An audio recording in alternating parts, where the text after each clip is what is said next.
तो अब हम देखेंगे superposition of two SHMs। Superposition of two simple harmonic motions, है ना। तो सुपरपोजिशन का मतलब क्या हुआ, है ना। सुपरपोजिशन का मतलब हुआ कि एक ऑब्जेक्ट है जिसको दो दो सिंपल हार्मोनिक मोशन करना है ना। तो वो किस तरह से मोशन करेगा, उसका पाथ कैसा होगा, उसका टाइम पीरियड क्या होगा, क्या उसका मोशन SHM होगा या नहीं होगा, ये सारी चीज़ें हमें देखनी होती है ना। फॉर एग्जांपल अगर देखें यहाँ पर, तो मैंने दो स्प्रिंग मास सिस्टम बना रखा है यहाँ पर, है ना। तो एक वर्टिकल स्प्रिंग मास सिस्टम है और एक हॉरिजॉन्टल है, ठीक है।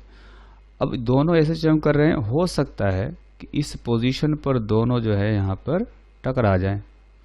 टकरा करके अगर दोनों स्टिक कर गए तो इनका मोशन कैसा होगा, क्या स्ट्रेट लाइन होगा, क्या सर्किल होगा, है ना, या इलिप्स होगा, या पैराबोला होगा, कैसा पाथ होगा, कुछ भी पॉसिबल है ना। वही चीज़ें हमें इसमें सुपरपोजिशन में देखनी है। अब यहाँ पर हम दो पार्टिकल को स्टिक करने की बात इसलिए कर रहे हैं कि एक पार्टिकल अपना SHM कर रहा है, दूसरा अपना SHM कर रहा है। जब दोनों स्टिक कर जाएंगे तब ये दोनों मोशन, दोनों स्प्रिंग का मोशन है, ये एक साथ में करेंगे, है ना। तो वैसा ही कुछ अभी हम लोग देखने वाले हैं कि जब एक ही ऑब्जेक्ट दो दो सिंपल हार्मोनिक मोशन को एक साथ करेगा तो उसका मोशन कैसा होगा, ठीक है। तो यहाँ जो मैंने फिगर में बनाया है, यहाँ दो परपेंडिकुलर सिंपल हार्मोनिक मोशन दिख रहे हैं, है ना। पहले हम क्या करेंगे, पहले दो पैरेलल सिंपल हार्मोनिक मोशन का सुपरपोजिशन कराते हैं, है ना। तो सबसे पहले हम लोग देखेंगे सुपरपोजिशन ऑफ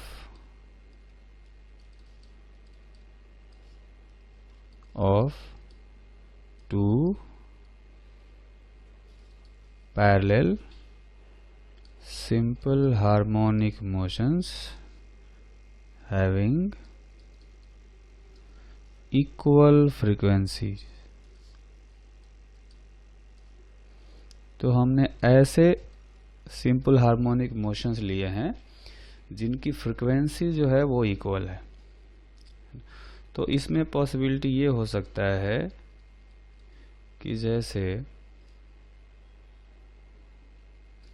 एक ब्लॉक ये हो गया जो अपना SHM कर रहा होगा, और बिल्कुल इसके पैरेलल ही एक दूसरा ब्लॉक होगा, ये भी SHM कर रहा होगा, है ना।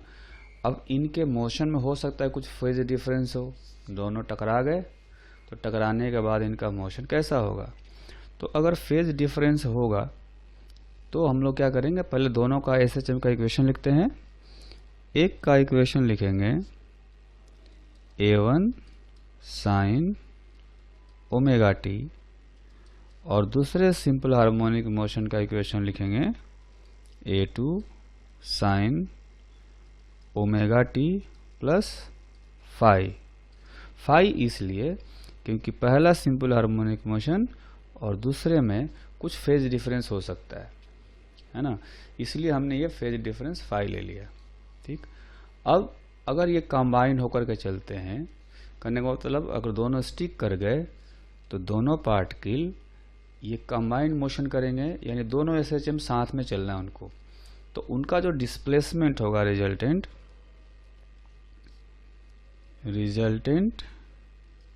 डिस्प्लेसमेंट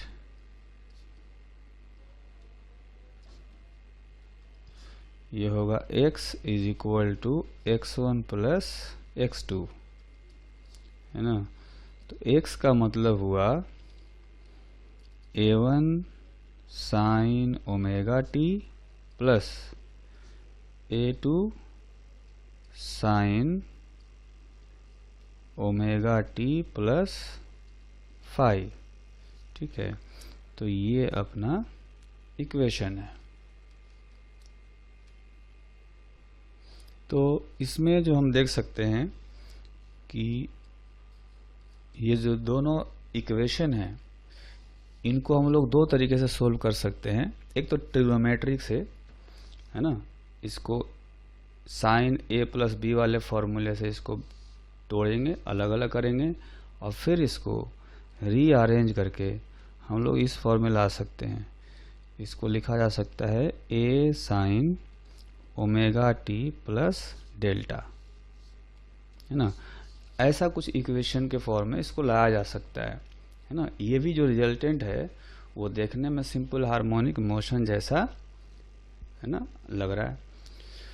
तो अब इसमें हमें दो अननोन वैल्यू दिख रहे हैं। कौन से? एक तो a है और दूसरा है डेल्टा। बाकी जो ओमेगा है, ओमेगा तो पहले भी हमें यहाँ पर दिया गया है, वही ओमेगा है। तो यहाँ पर दो नए क्वांटिटी हैं, एम्पलीट्यूड a और फेज जो है इनिशियल फेज डेल्टा। तो ये दो वैल्यू हमें फाइंड करने होते हैं। फाइंड करने के दो तरीके हो सकते हैं। एक तरीका तो है ट्रिग्नोमेट्री वाला, जो कि काफ़ी लेंदी होता है, तो उसको हम लोग यूज़ नहीं करेंगे। हम एक नया तरीका सीखेंगे जिसको फेजर डायग्राम मेथड कहा जाता है। Phasor diagram method.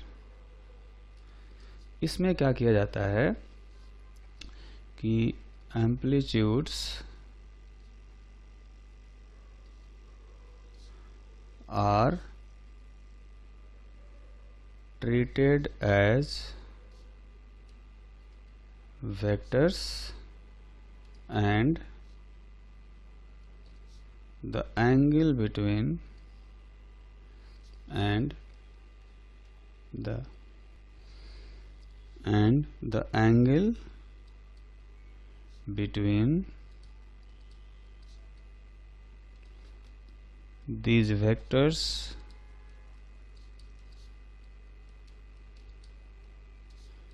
is equal to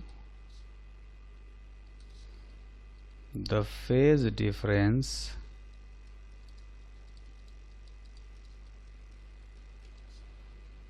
between their corresponding simple harmonic motions। ठीक है, तो क्या करते हैं कि हम एम्पलीट्यूड्स को वेक्टर मानते हैं और उन वेक्टर के बीच का जो एंगल होगा वो कितना लेते हैं, उनके कॉरेस्पॉन्डिंग एसएचएम का जो इक्वेशन होता है या एसएचएम जो होता है उनके फेज डिफरेंस के इक्वल। तो हम यहाँ पर देखेंगे कि यहाँ पर एक तो यहाँ पर है ये एक एम्पलीट्यूड है और दूसरा एम्पलीट्यूड ये है। ठीक है, तो अगर a1 को एक वेक्टर मान लिया जाए और साथ में a2 को भी एक वेक्टर मान लिया जाए, है ना, तो a1 और a2 के बीच का एंगल कितना होगा, हम इनका फेज डिफरेंस निकालेंगे। तो देखेंगे इसका फेज ओमेगा टी, इसका phase omega T plus phi, तो फेज डिफरेंस कितना आएगा, फाई। तो कह सकते हैं a1 और a2 के बीच का एंगल भी फाई आएगा, है ना। तो यहाँ पर a1 और a2 के बीच का एंगल ये हम लोग फाई लिख सकते हैं। ठीक है, अब जैसा कि हम लोग यहाँ पर देख सकते हैं कि इसमें यहाँ पर ये डिस्प्लेसमेंट इक्वेशन और ये डिस्प्लेसमेंट इक्वेशन जोड़ा गया है, उनको ऐड किया गया है। इन दोनों के एडिशन से ये जो रिजल्टेंट एम्पलीट्यूड होए वो आना चाहिए। ठीक है, तो दो वेक्टर को ऐड करने का तरीका हम लोग जानते हैं। वो तरीका ये है कि ये वेक्टर a1 हो गया, इसके हेड से टेल मिलाएंगे दूसरे वेक्टर a2 को, है ना, ये दूसरा वेक्टर हो गया। और फिर इनका जो हेड है और टेल है, इनके हेड और टेल को मिला देते हैं, है ना। ये फ्री टेल हो गया और ये फ्री हेड हो गया, तो इनको हम लोग मिला देते हैं ऐसे। ये हो गया अपना रिजल्टेंट एम्पलीट्यूड A। ठीक है, तो यहाँ पर हम देख सकते हैं कि ये जो एंगल है ये हो गया कितना, फाई, है ना, और ये एंगल जो होगा ये डेल्टा होगा। वो इसलिए क्योंकि वेक्टर A1 और वेक्टर A के बीच का एंगल इनके करस्पॉन्डिंग एसएचएम के फेज डिफरेंस के इक्वल होगा, है ना। तो हमें चूंकि A1 और A के बीच का एंगल देखना है, तो यहाँ देखते हैं ये हो गया A1 और ये हो गया A, ठीक है। तो इन दोनों के फेज डिफरेंस देखेंगे तो इनका एंगल पता चल जाएगा। तो इसका फेज है ओमेगा टी और इसका फेज है ओमेगा टी प्लस डेल्टा। तो दोनों का डिफरेंस निकालेंगे तो डेल्टा आएगा, इसलिए कह सकते हैं कि A1 और इस A के बीच का एंगल डेल्टा के इक्वल आ गया, ठीक है। तो A1 और A के बीच का एंगल हो गया डेल्टा, ठीक है। तो ऐसा हम लोग वेक्टर एडिशन रूल से जानते हैं कि जो A का जो वैल्यू होगा कोसाइन रूल से, वो होता है A1 square plus A2 square plus 2A1 A2 into cos phi का रूट, ठीक है। तो यहाँ से रिजल्टेंट एम्पलीट्यूड निकल जाएगा, ये हो गया रिजल्टेंट एम्पलीट्यूड, ठीक। और एक हो गया डेल्टा। तो डेल्टा निकालने का तरीका ये है ना, यहाँ पर देख सकते हैं कि ये जो है A2 वेक्टर, इसके दो कंपोनेंट निकालेंगे। इधर आएगा A2 साइन फाई और इधर आएगा A2 कॉस फाई, ठीक है। तो यहाँ पर एक राइट एंगल ट्रायंगल बन रहा है ना, देखेंगे यहाँ पर ये एक राइट एंगल ट्रायंगल बन रहा है अपने पास। तो इस राइट एंगल ट्रायंगल में tan डेल्टा का अगर वैल्यू निकालना हो, है ना, tan डेल्टा का वैल्यू निकालना हो तो क्या करेंगे, ये हो गया height A2 sine phi divided by जो बेस है ये A1 plus A2 cos phi, A1 plus A2 cos phi. तो इस तरह से इस जो नया एक्सप्रेशन था इसमें दो क्वांटिटी अननोन थे, एक तो एम्पलीट्यूड A और एक फेज इनिशियल डेल्टा, वो दोनों निकल गए। डेल्टा इस एक्सप्रेशन से आ गया, है ना, और एम्पलीट्यूड जो है वो यहाँ से आ गया। तो ये दोनों एक्सप्रेशन हम लोग याद रखेंगे। तो फाइनल जो एक्सप्रेशन है वो आया अपना A sine omega T plus delta. क्योंकि ये जो एक्सप्रेशन है वो देखने में SHM जैसा है, इसलिए जो रिजल्टेड मोशन होगा वो SHM ही होगा। Resultant motion will be simple harmonic motion on straight path, ठीक है। तो पाथ जो होगा वो भी स्ट्रेट होगा और सिंपल हार्मोनिक मोशन होगा। तो अब हम ऐसे दो पैरेलल सिंपल हार्मोनिक मोशंस का सुपरपोजिशन देखेंगे जिनकी फ्रीक्वेंसी डिफरेंट होती है ना। तो superposition of two parallel simple harmonic motions having different frequencies.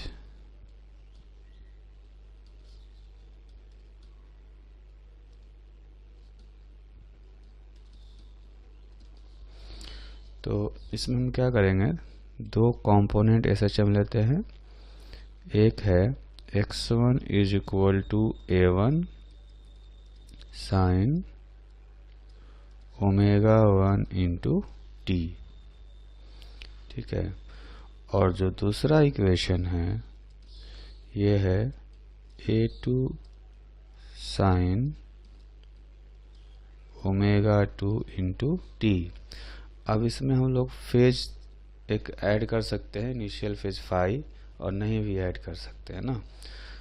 दोनों केस में हम चाहे तो चेक कर सकते हैं। तो ये दो इक्वेशन हमने लिया और इससे जो रिजल्टेंट मोशन आएगा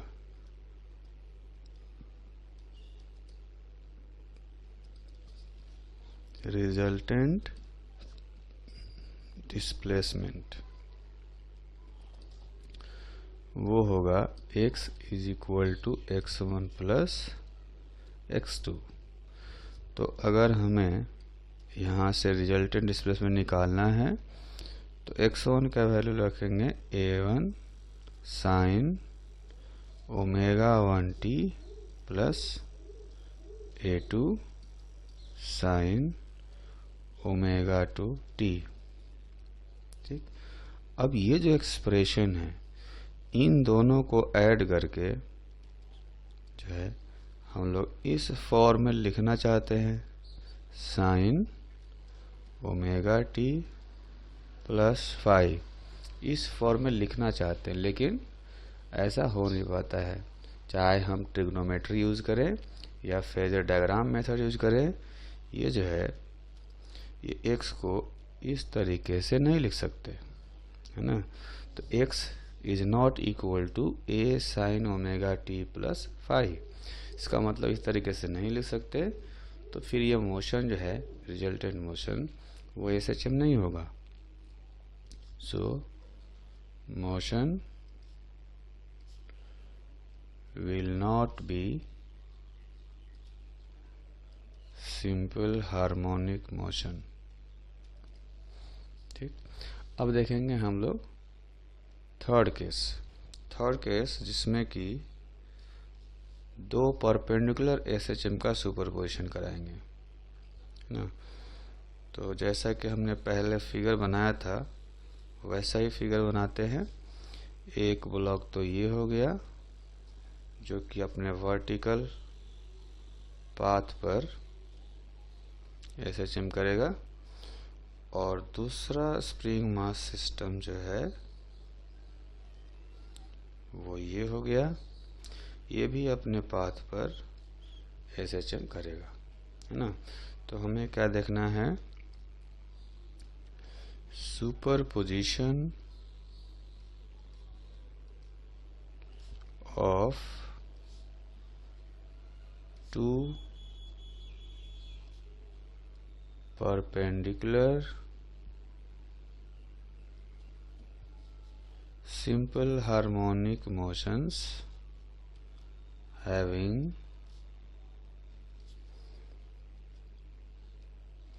equal frequencies,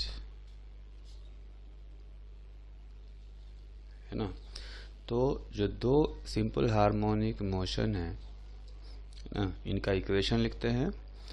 तो x is equal to a1 sine omega t, है ना। सपोज ये जो SHM है इसका इक्वेशन ये हो गया, और जो दूसरा वाला जो वर्टिकल मोशन कर रहा है उसका चूंकि y डायरेक्शन में है तो उसका y के टर्म में लिखेंगे y is equal to a2 sine omega T plus five, ये हो गया।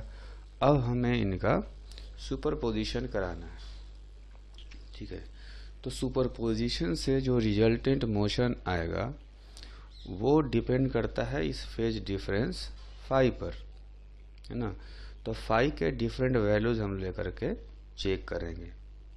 तो इसमें पहला केस लेते हैं व्हेन फेज डिफरेंस इज 0। तो उस केस में ये जो कंपोनेंट इक्वेशंस हैं, है ना, उन वो कन्वर्ट हो जाएंगे इस तरह से।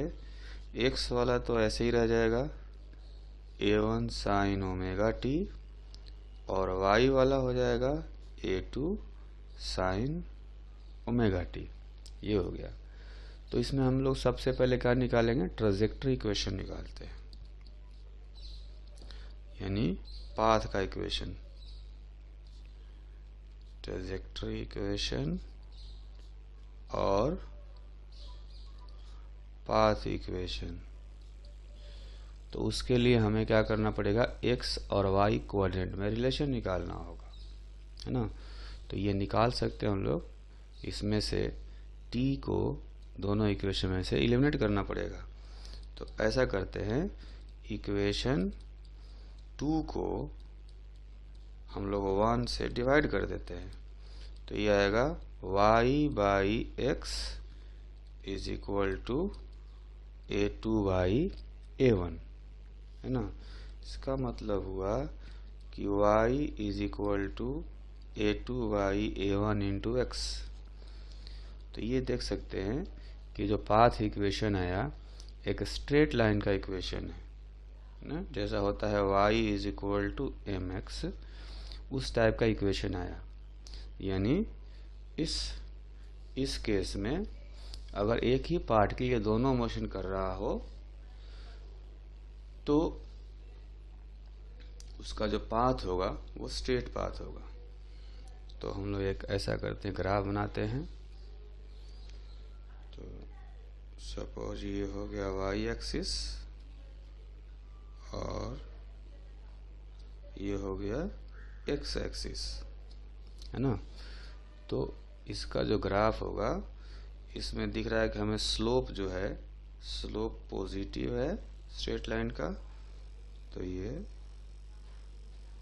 ऐसा ग्राफ आएगा, है ना, जिसमें से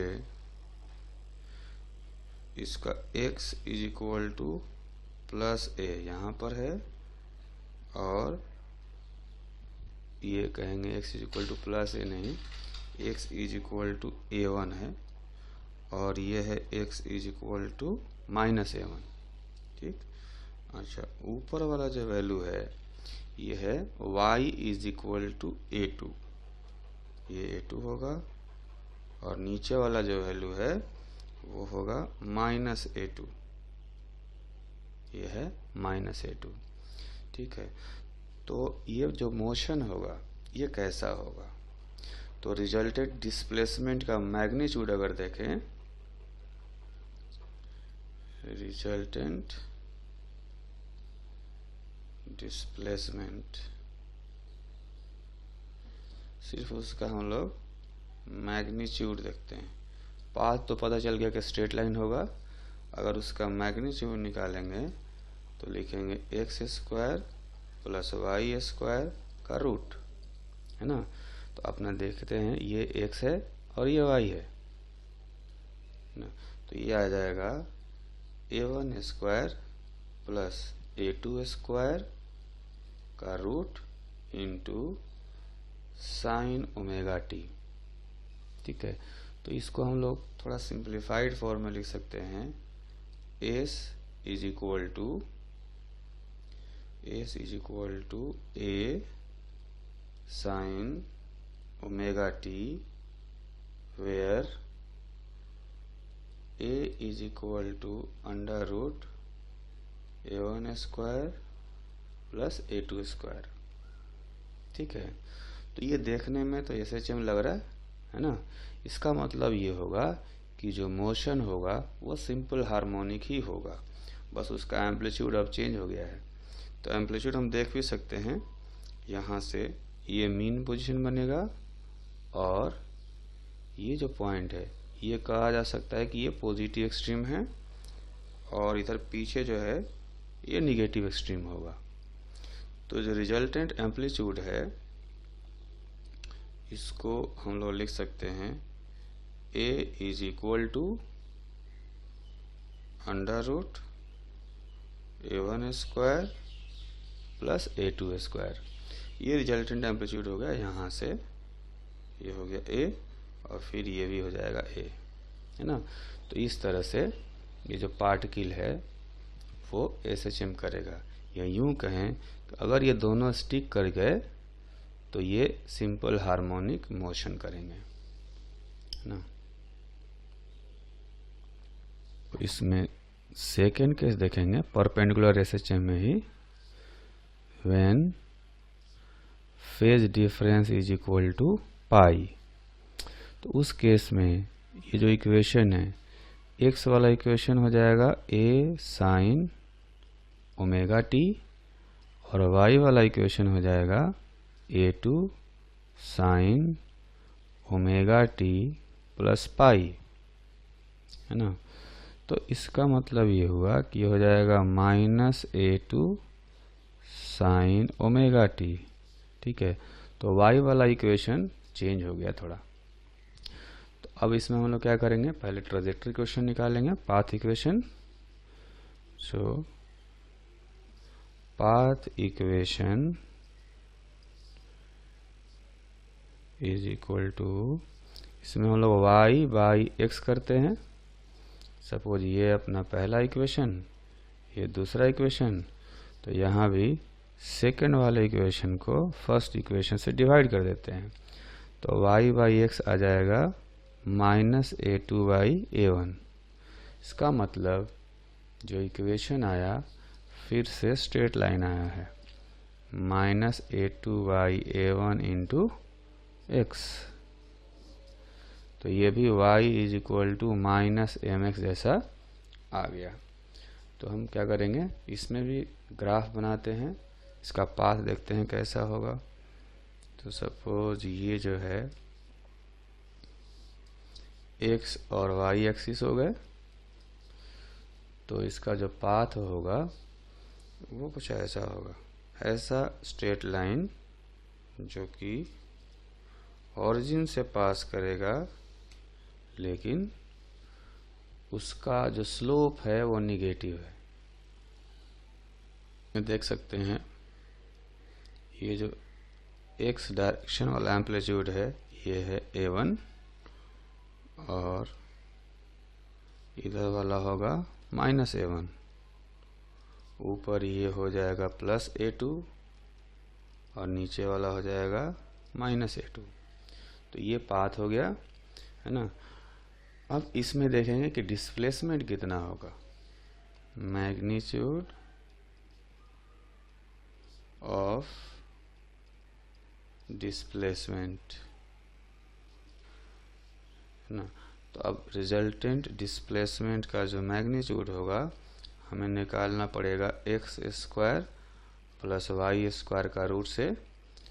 तो ये आएगा, अगर हम लोग ये इक्वेशन और ये दोनों देखें तो ये आएगा a1 square plus a2 square का root into sine omega t, ये होगा s। तो देखने में ये जो इक्वेशन है ये भी SHM जैसा लग रहा है। इसको हम लोग लिख सकते हैं s is equal to a sine omega t, where a is equal to under root a1 square plus a2 square, ठीक। तो अब ये जो पार्टिकल है ये भी कुछ सिंपल हार्मोनिक मोशन ही करेगा, है ना। तो इसमें हम ये कह सकते हैं कि एक पॉजिटिव एक्सट्रीम होगा, कोई एक पॉजिटिव एक्सट्रीम बनेगा, इनमें से एक नेगेटिव बनेगा, लेकिन जो एम्पलीट्यूड है वो दोनों एम्पलीट्यूड ये a हो गया और ये भी a हो जाएगा, जिसमें से a का वैल्यू हम लोग यहाँ से फाइंड कर सकते हैं, ठीक है। तो ये कह सकते हैं कि motion will be simple harmonic motion. तो ये मोशन जो है वो सिंपल हार्मोनिक होगा और पाथ जो है वो स्ट्रेट पाथ होगा। तो उसी तरह से अभी जो हमने पीछे देखा था उसमें देख सकते हैं कि ये जो मोशन था जब फेज डिफरेंस हमने लिया था 0, इसमें भी मोशन जो था वो SHM ही था। तो इसमें भी लिखा जा सकता है motion will be simple harmonic motion. तो फेज डिफरेंस 0 हो तब भी SHM होगा और फेज डिफरेंस जब पाई हो तब भी SHM होगा। तो परपेंडिकुलर SHM में थर्ड केस देखेंगे कि अगर फेज डिफरेंस पाई बाई 2 हो तो क्या होगा, when phase difference is equal to π/2। तो इस केस में जो कंपोनेंट SHM के इक्वेशन है उनको हम लोग लिख सकते हैं x is equal to A1 sine omega T, और जो दूसरा इक्वेशन है y is equal to A2 sine omega T plus π/2। तो जो सेकेंड इक्वेशन है ये थोड़ा अब चेंज हो जाएगा, इसको लिखा जा सकता है A2 cos ओमेगा टी, है ना। तो जो इक्वेशन है ये फाइनली कुछ इस तरह से बन गए। फर्स्ट इक्वेशन हो गया ये और सेकेंड इक्वेशन हो गया ये। तो इनमें से हमें अब क्या करना है, पहले पाथ इक्वेशन निकालेंगे। तो पाथ इक्वेशन निकालने के लिए हमें क्या करना पड़ेगा, x और y में रिलेशन निकालना है। तो t वाला जो फैक्टर है इसको हम लोग एलिमिनेट करेंगे। तो जैसा कि हम लोग जानते हैं sine square omega T plus cos square omega t is equal to 1 होता है। साइन ओमेगा टी का वैल्यू रखेंगे x/A1 होल स्क्वायर, और कॉस स्क्वायर ओमेगा टी का वैल्यू हो जाएगा y/A2 का whole square is equal to 1, है ना। तो ये जो एक्सप्रेशन है वो देखने से लग रहा है कि ये एक एलिप्स का इक्वेशन है। तो कहा जा सकता है सो पाथ विल बी इलिप्टिकल, है ना। तो इलिप्टिकल जो भी पाथ होगा उसका हम लोग एक ग्राफ बनाते हैं। सपोज ये हो गया y एक्सिस और ये हो गया x एक्सिस। तो इसमें इलिप्टिकल ग्राफ जो बनाया जाएगा ऐसे, है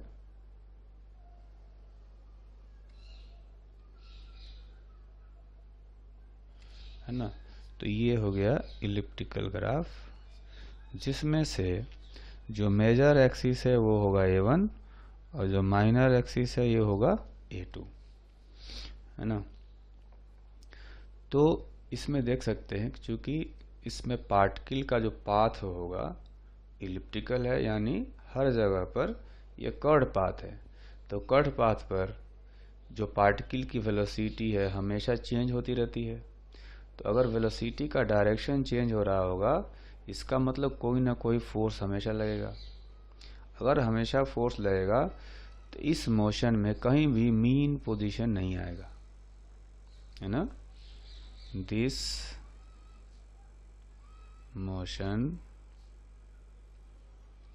will not have any mean position,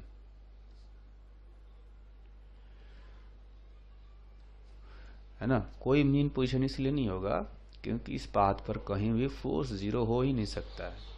force zero क्यों नहीं हो सकता, क्योंकि ये कर्व पाथ है और कर्व पाथ पर कम से कम वेलोसिटी का डायरेक्शन तो चेंज होता ही है, और वेलोसिटी का डायरेक्शन चेंज होने का मतलब कोई ना कोई फोर्स जरूर लग रहा होगा, ठीक है। तो इसलिए इस पर कहीं भी नेट फोर्स जीरो नहीं है, तो मीन पोजीशन भी नहीं होगा। और अगर मीन पोजीशन नहीं है तो ये कहा जा सकता है कि ये जो मोशन है ये SHM नहीं हो सकता और ऑसिलेटरी भी नहीं हो सकता। So the motion will not be simple harmonic motion or oscillatory motion, but it will be periodic, है ना, ये कहा जा सकता है। लेकिन अगर इस मोशन में ऐसा हो कि दोनों एम्पलीट्यूड इक्वल हो जाए, है ना, ये जो हमने इक्वेशन लिया है A1 और A2, ये दोनों एम्पलीट्यूड इक्वल हो जाए तो ये जो पाथ का इक्वेशन है एलिप्टिकल, ये सर्किल में कन्वर्ट हो जाएगा, है ना। तो देखते हैं, जो इक्वेशन होगा x square by a square y square by a square is equal to 1। इसका मतलब हुआ x square plus y square is equal to a square. तो ये जो पाथ है ये बन जाएगा सर्किल, है ना। तो कहा जा सकता है कि पाथ विल बी सर्कुलर, है ना।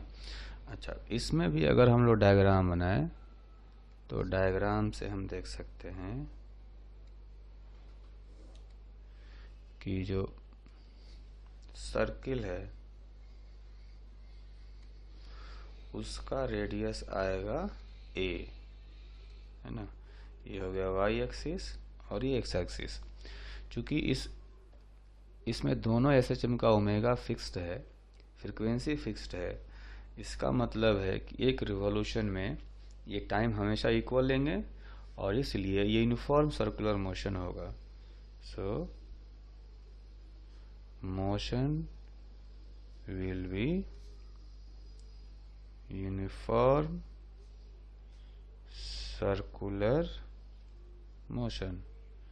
तो अगेन, चूंकि यूनिफॉर्म सर्कुलर मोशन जो है वो पीरियडिक होता है, ऑसिलेटरी नहीं होता, SHM नहीं होता, तो ये मोशन जो है वो ऑसिलेटरी नहीं होगा, SHM नहीं होगा, सिर्फ पीरियडिक होगा।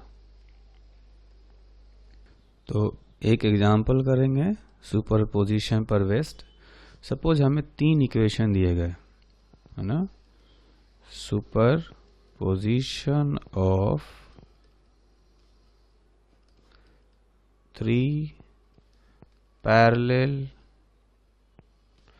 सिंपल हार्मोनिक मोशंस, जिसमें से तीनों SHM का जो इक्वेशन है, एक है A साइन ओमेगा टी, जो सेकेंड इक्वेशन है वो है A sine omega T plus π/4, और जो थर्ड इक्वेशन है उसका इक्वेशन है A sine omega T plus π/2।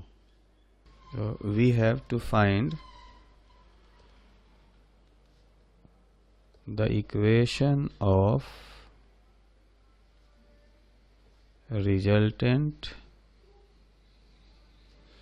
SHM, है ना। तो चूंकि तीनों में फ्रीक्वेंसी तो इक्वल है, इसलिए रिजल्टेंट मोशन SHM ही होगा।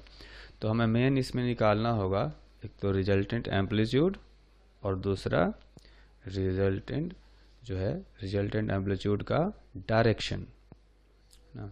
तो ऐसा करते हैं, इसमें 3 वेक्टर हमारे पास है। एक वेक्टर है A और दूसरा वेक्टर है A और एक थर्ड वेक्टर है।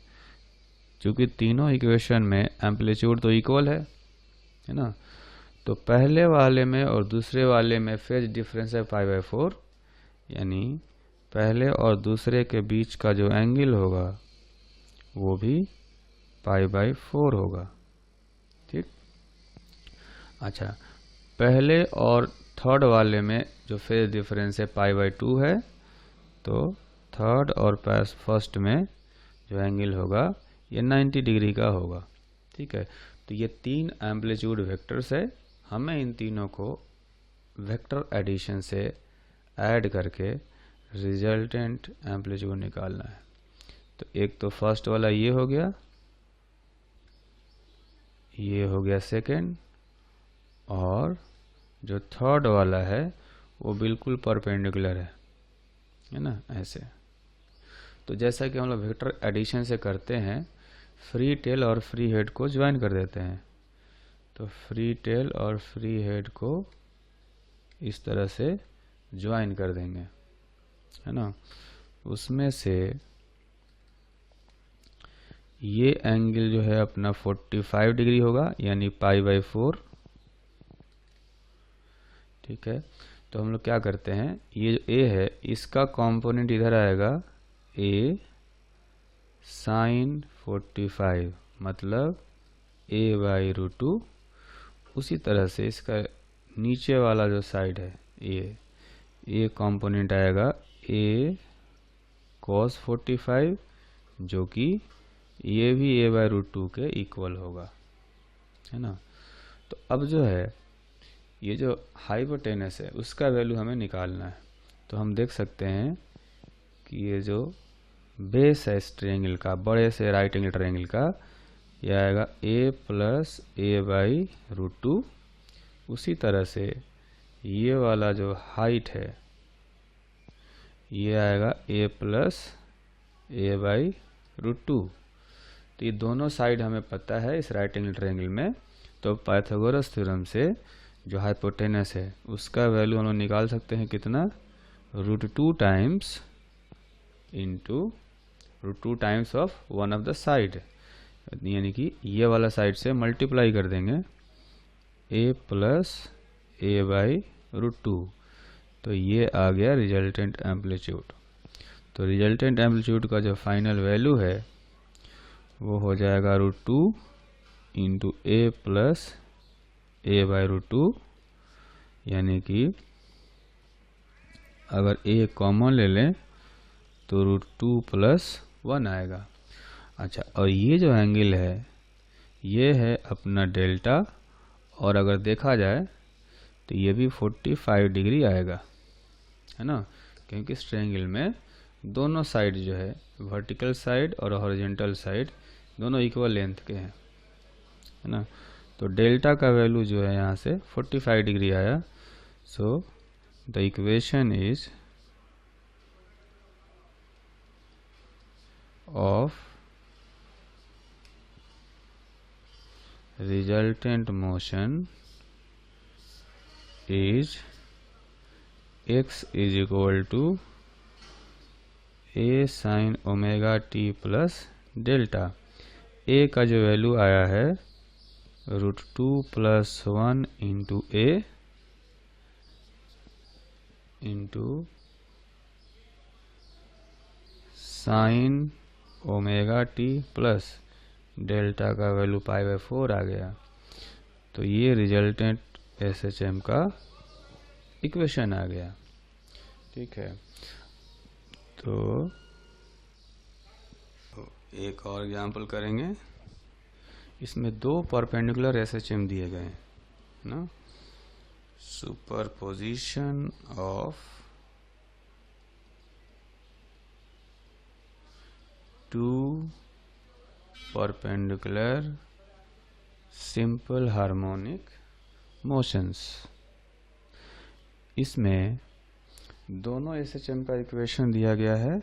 एक है x = sin πt और दूसरा इक्वेशन है y = 2 cos 2πt, है ना।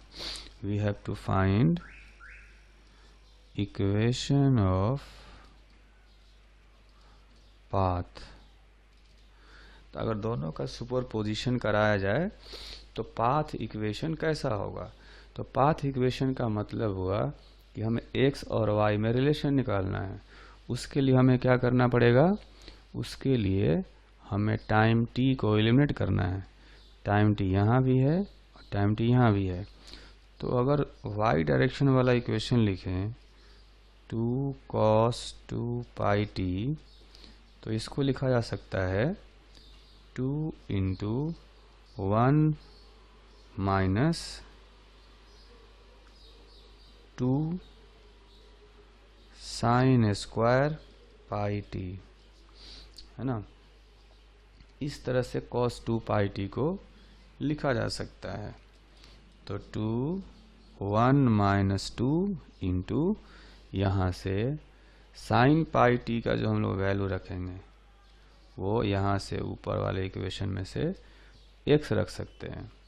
तो ये हो जाएगा x²। यानी कि y is equal to 2 minus 4x², है ना।